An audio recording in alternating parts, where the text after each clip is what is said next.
Kayo po ba mga bossing ko ay isa sa mga nag-iisip ng mga pamamaraan upang sa ganon, mas mabilis nyong ma-achieve ang mga pangarap po ninyo bukod sa sipag at tiyaga mga bossing? Ako po may ituturo sa inyo na napaka-simple lamang mga bossing. Ito ay gagawin nyo lamang sa umaga mga bossing. Pero syempre, kapag po kayo ay gagawa ng pampaswerte, kayo po ay maglalaan ng ilang minuto. Kailangan po mga bossing ko ay magmumula sa puso po ang inyong kahilingan. At ito po mga bossing ko ay taimtim mga bossing ko. At kailangan habang kayo ay nagwi-wish, kayo po mga bossing ko ay nasa diwa yung mga wini-wish po ninyo. Kung anong tinatakbo ng inyo pong isipan, siyang binubukan ng inyo pong bibig mga bossing. Kasi may mga pagkakataon kaya hindi natutupad. Kung ano po yung binubukan ng inyo pong bibig, yung isipan ninyo, iba naman ang iniisip ninyo. Kaya kailangan concentrate ka lang po muna mga bossing. Ngayon po mga bossing, kayo po ay humarap sa may silangan. Gawin nyo po ito ng 6:30 or kaya po mga bossing ko ay alas 7. Ngayon po mga bossing, magwi-wish ka nang mula sa inyong pong puso. Kasi hanggang alas 8 mga bossing, magbibilad po muna tayo para mas maging powerful. Gagamitin natin ang kapangyarihan ng kalikasan at ganitong mga pamamaraan. Kailangan lamang po natin mga bossing ko ng barya. Ang barya mga bossing ko ay bilog na inihalin tulad para mabilis gumulong ang magandang kapalaran. At ito pa mga bossing kung gagamitin po natin ay 20 pesos na meron pong rose gold sa gilid, mabilis sa solusyon sa problema, silver, pantaboy ng kamalasan mga bossing. At ganoon din po mga bossing ko ang ating tubig. Tubig naman ay kasaganahan, pantaboy ng malas, panghigo po ng swerte.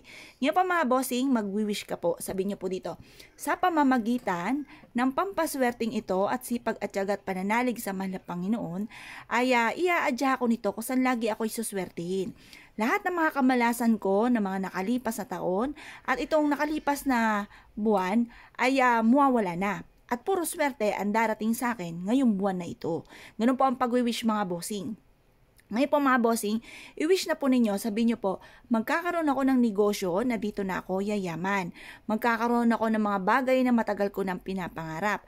Or kung may karamdaman kayo, gagaling na ako sa aking karamdaman at kailanman na hindi na ako magkakaroon ng karamdaman.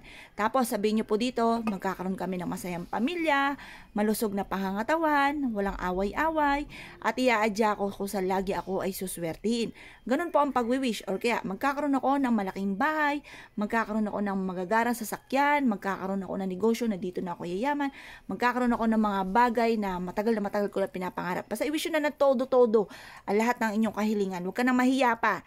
Ngayon po, itodo-todo nyo na dahil wala naman itong bayad. Pagtapos na kayong mag-wish, ilagay nyo lamang po itong barya dito mga bossing. Hulog nyo po siyang ganyan. At pasinagan ito sa sinag ng araw. At pagkatapos mga bossing ko, makalipas ng alas 8 ng umaga, kunin nyo po ito. Pagkatapos, ilagay nyo po ito mga bossing ko sa salas or kaya po mga bossing ko sa ilalim ng inyong higaan sa may altar. Yan, pili lang po kayo dyan kung saan nyo gusto ito ilagay. Tapos yung tubig natin, kapag napansin nyo madumi na, itapon nyo lamang po ito sa lababo. Ganon din yung inyo pong barya. Tapos, lagyan nyo po muli ito ng panibago na malinis na tubig mga bossing. At pagkatapos mga bossing, kapag paulit-ulit lang po ang gagawin nyo po mga bossing. Kung gusto niyo itong pampaswerteng ito, pero ito ay proven.